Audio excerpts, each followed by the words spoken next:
আসসালামু আলাইকুম সবাইকে নুসরাত মিনি কিচেনে। আজ আমি আপনাদেরকে তৈরি করে দেখাবো গরুর পায়া বা নেহারি। এই খাবারটা অনেকটা লেন্থি প্রসেসে অনেকটা সময় ধরে তৈরি করে থাকা হয়, তবে আমি একদম সহজভাবে তৈরি করে দেখাবো এই মজাদার খাবারটি। কিভাবে ঝটপট কোনো ঝামেলা ছাড়া এই নেহারিটি তৈরি করে নেওয়া যায় সেই রেসিপিটি আমি আপনাদের সাথে আজকে শেয়ার করব। আশা করি আপনাদের খুবই ভালো লাগবে। আর এটা কুরবানির ঈদের পায়া ছিল, তাহলে মূল রেসিপিটি দেখে নেওয়া যাক।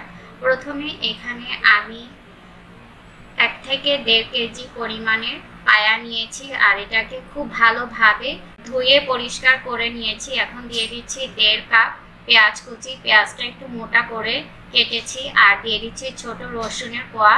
এগুলি অনেকক্ষণ রান্নার ফলে গলে যাবে এমনিতে। আর দিয়ে দিচ্ছি 1 চামচ হলুদের গুঁড়া, 1 চামচ মরিচের গুঁড়া, জিরা আর ধনিয়া একসাথে গুঁড়ো করে 2 টেবিল চামচ দিয়েছি।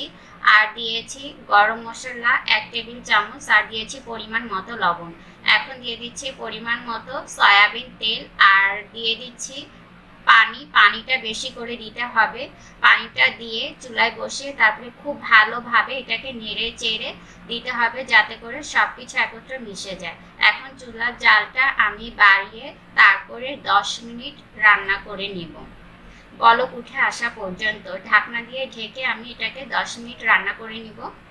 ফিরে আসছি 10 মিনিট পরে। এখন আমি ঢাকনাটা তুলে নিচ্ছি। দেখতেই পাচ্ছেন খুব ভালোভাবে বলক উঠে এসেছে। এখন দিয়ে দিব এখানে আমি কিছু গোটা মশলা দিয়ে দিচ্ছি। 1 টুকরো দারুচিনি, 2টা এলাচ, লবঙ্গ আর কয়েকটা গোলমরিচ আর একটা তেজপাতা ছিঁড়ে দিয়ে দিচ্ছি। এখন সবকিছু আবারও ভালোভাবে আমি একত্রে মিশিয়ে নিচ্ছি নেড়ে চেড়ে। এতে করে সম্পূর্ণ মশলাগুলি এই পায়ার ভিতরে ঢুকে যাবে। খুব ভালোভাবে মেশানো হয়ে গেলে তারপরে আমি আবারও ঢাকনা দিয়ে ঢেকে রান্না করব 1.5 ঘন্টা। আর চুলার জালটা আমি এখন একদমই কমিয়ে দিব, এতে করে সম্পূর্ণ মশলাগুলি পায়ার ভিতরে ঢুকে যাবে আর সেদ্ধ হয়ে যাবে। ফিরে আসছি 1.5 ঘন্টা পরে। আর অফ ক্যামেরায় এই পায়াটাকে বেশ কয়েকবার আমি নেড়ে চেড়ে দিয়েছিলাম। 1.5 ঘন্টা পরে আমি ঢাকনাটা তুলে নিচ্ছি।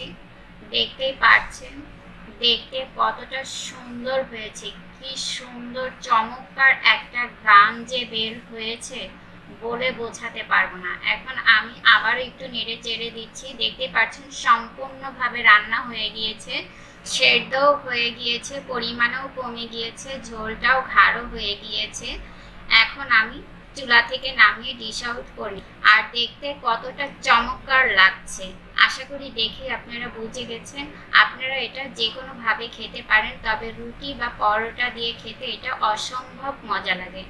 আশা করি আমার আজকের রেসিপিটি আপনাদের ভালো লেগেছে। যদি ভালো লেগে থাকে একটি লাইক দিয়ে সাবস্ক্রাইব করে পাশে থাকার অনুরোধ রইল। আর যারা ফেসবুক পেজ থেকে দেখছেন একটি লাইক দিয়ে অবশ্যই ফলো করে রাখবেন। আজকের মতো এখানে বিদায় নিচ্ছি। সবাই সুস্থ থাকবেন, ভালো থাকবেন, সবাই সবার জন্য দোয়া করবেন। আল্লাহ হাফেজ।